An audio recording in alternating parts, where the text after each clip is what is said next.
and succeed. I want us to be unified. We created the Connecticut Cannabis Small Business Alliance, which takes everyone from a basic user to a store owner to the people who are making the tires for the security trucks to our farmers to every single individual within the industry. And we are offering you a bill that has recommendations on how to rectify this mess that we have in front of us, this mess which is ruining lives. Please understand. Does your companion have anything he wants to add? Thank you. Yes, I would like to present the bill we wrote. Give it to MJ. Yeah, the clerk. Clerk. Thank you.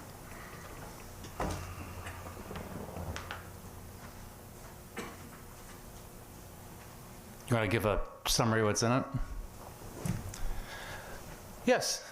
So let me just introduce myself. My name is Kenneth Bastian. I am the owner of CT Hemp Shop, and I am the owner of AI Web Tools LLC, and I am the managing director for Connecticut Cannabis Small Business Alliance.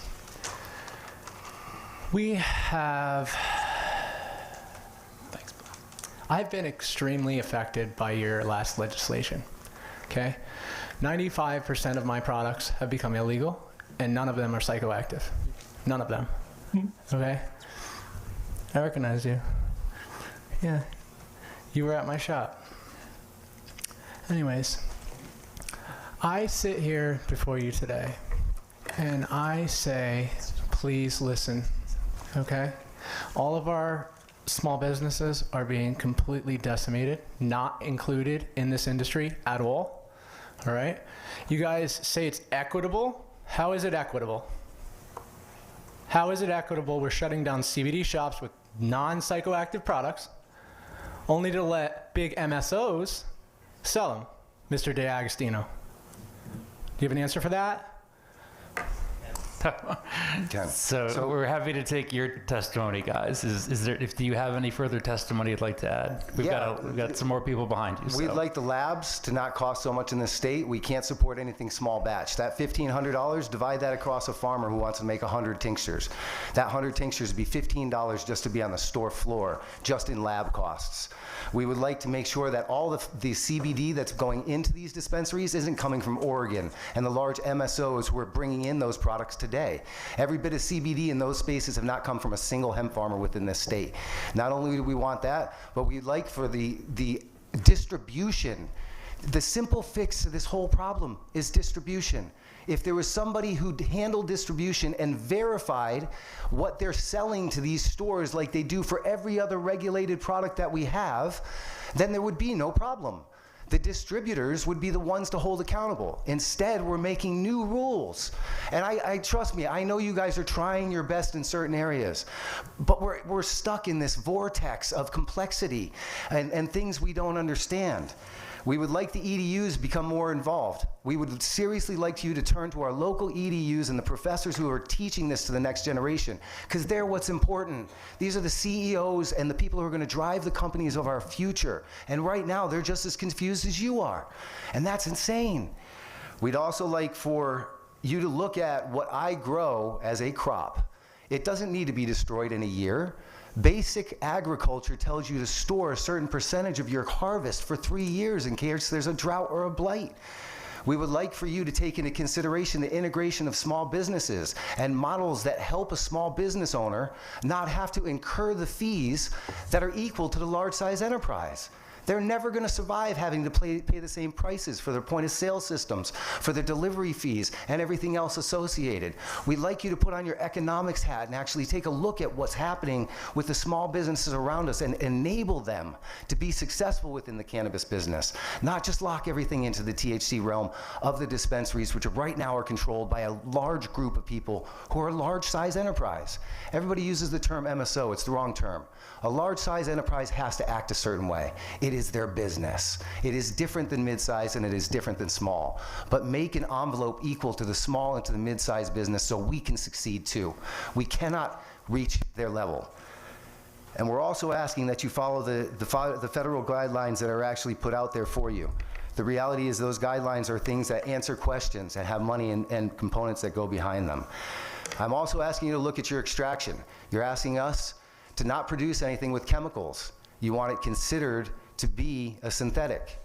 But then you're telling me to remove the THC from my hemp. Do you understand that you're saying use a chemical to do that?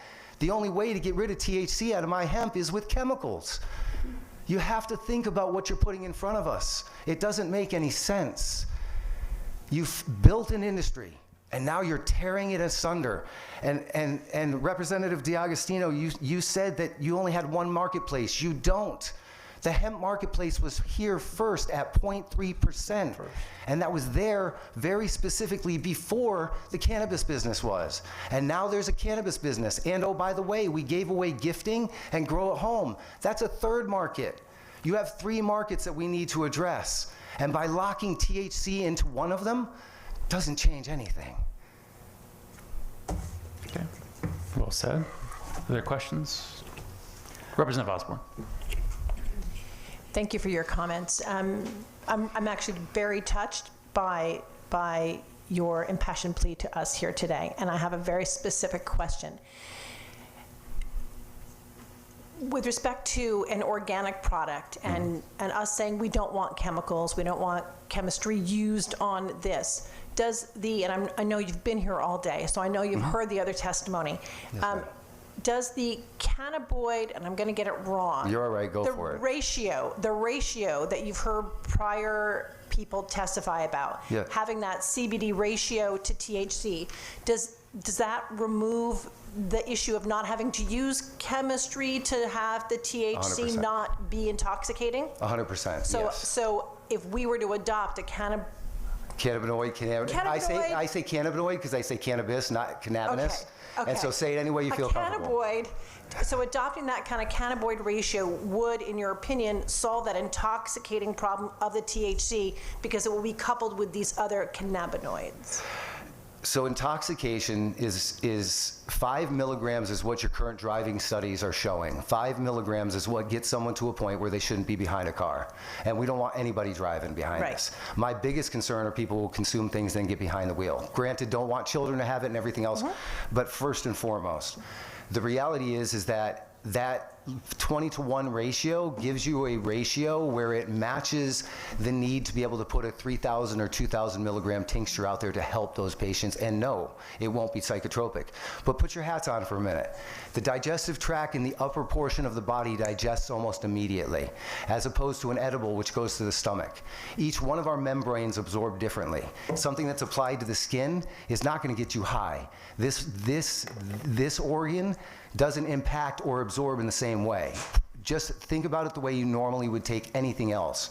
Whether it's a pill, whether it's smoking, smoking's instantaneous. It has a shorter lifespan. Every one of our organs are a different method of delivery. And the reality is I get the drinks. I truly get the drinks. It's your upper digestive tract and it's instantaneous. And I wouldn't want anybody consuming rapidly in that mannerism, especially if they're also consuming other things, unless their intent was for that. And so we have to remember which organ and why we want to control that level of that organ. You could put 1,000 milligrams on your skin and it's not going to affect you. And that might be a little bit of an exaggeration. But the point is, each organ is radically different. And I get the drinks. I truly do. That's the cleanest organ for most people, whereas the rest of us pollute the rest of the organs that are there, whether it's smoking, whether we have bad gut health, whether it's all of the other layers there have a different impact.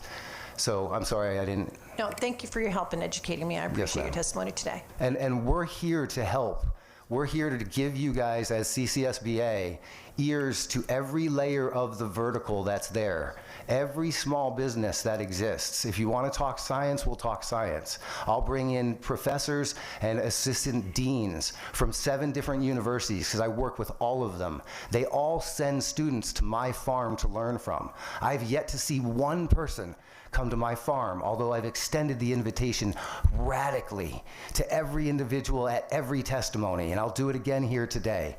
If you want to have discussions around any of these variables, come have those discussions. I don't know how many times I have to say it. This is not a debate over what level of THC here and who's got what and who's making it. This is much simpler, okay? You make products with THC in it. Yes, sir. I don't care about the level. You make products with THC in it. Mm-hmm. Yes, After we did your market, we went through a whole process where we created a new regulatory marketplace for THC products.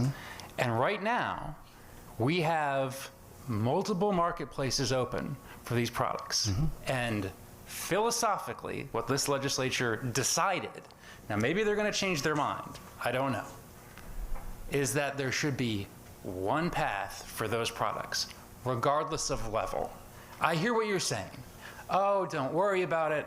I can drink a drink with this much and I won't be intoxicated. But if I drink a drink with this much, I will be intoxicated, and I can put this on. We're simple people up here for the most part, all right? And for the most part, what resonates with us is we spend a lot of time and effort creating a marketplace for THC products. And you want your own marketplace for it. The package stores now want their own marketplace for it.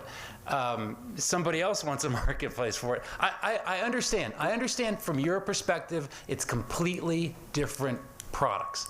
I get that. I'm trying to explain to you what's driving this bill. Yes, sir. I And get that. and we have said, But I don't and want, I want to sir. I don't- reiterate. I don't want to mean correct you, reiterate. but we don't want. We have already taken and built our businesses and built our farms around something that you've already made legal. Yep, and this supported us to do. This would alter that. I recognize that. So you're going to destroy every small business and every farm. Then just tell us. Tell us you're shutting down hemp. Because I spent $80,000 last year rebranding to your new labels and your new labs. I bled as deep as I could bleed to try and match your new laws, and now you're going to give me new ones. We made pretty Can we clear just ask last you to year- read our definition we wrote that literally addresses the problem you're trying to close the loophole for? We will. We're looking at it. Thank you. But I want to be very clear that we are not looking to prevent these products from being made or sold in Connecticut. And to the extent that we need to refine and readdress our law, we thought we did this last year, but to the extent we didn't, we will make it absolutely clear that these products can be sold and can be made. They just need to be sold and made in By your accordance people. with the regulated structure. That is different than the one you're operating with now. I get that. I totally get that. And it's not fair at all. Sir, my house loan was called in because I might be getting my money from cannabis. From cannabis. I'm sorry, sir, but listen to me. The regulatory structure of the state of Connecticut is our responsibility, Yes, sir. not your mortgage. I'm sorry you got into a field knowing full well, by the way, that the state was going to regulate a competing marketplace for it, and now have to react to that. And we're going to do everything we can to make sure your products can be sold. My products are federally legal. But our responsibility is not your mortgage. Our responsibility is to the entire state of Connecticut and a regulated marketplace for cannabis. Correct. And to sit here and say, forget it, don't worry, we should allow an entirely separate marketplace to exist with 20-to-1 ratios and a separate testing scheme and products that still get you intoxicated, right? I mean, I can smoke a number of joints or edibles that you guys make and get the same No, level sir. of intoxication. No, You know, sir. Illegal products that depending don't on match volume. these standards can get you high, but that's not our product, sir. And I'm That we're getting If they're thrown higher into a than a bucket. 20 and we're 20% happy to have your products sold in our stores, right? In your dispensaries, which are not federally legal, which takes my business and my farm, and it puts it into now not being federally legal. Look, you've made your case. If this legislature you wants do. to have a separate marketplace, frankly unregulated, or less regulated, for your products, that's what they'll do. It exists, sir, federally in every single state I can already. go on Amazon and order things. And Yeah. are you I'm not going to asking stop you to do that? anything. The out-of-state stuff, we know we have an enforcement issue with. That's a separate issue. So you're going to let Amazon sell things to my neighbor, but not small businesses? The idea here is that all of this stuff, it'll make it a lot easier to just regulate and ban because we can look at it and say, You can't ban Amazon from selling it or sending it. well, You can't do anything. So Our you're state literally can't doing impose laws on something somebody in against another state, only sir. your people. yeah, You don't just care. us. we can Say it, regulate. you don't care. We can regulate THC in the state, and that's what we're going to do. That's what we have done. And But look, I get it. You guys have made your case. You've made your. You're going to get a chance to testify too. Are you guys? Hey, the way this works is you sit down and you testify. Are you guys all set? Do we have any further questions for for members. I'm going to ask you to, are you signed up? Yep. Okay, then wait your turn. Any questions? Thank you, gentlemen. Thank you.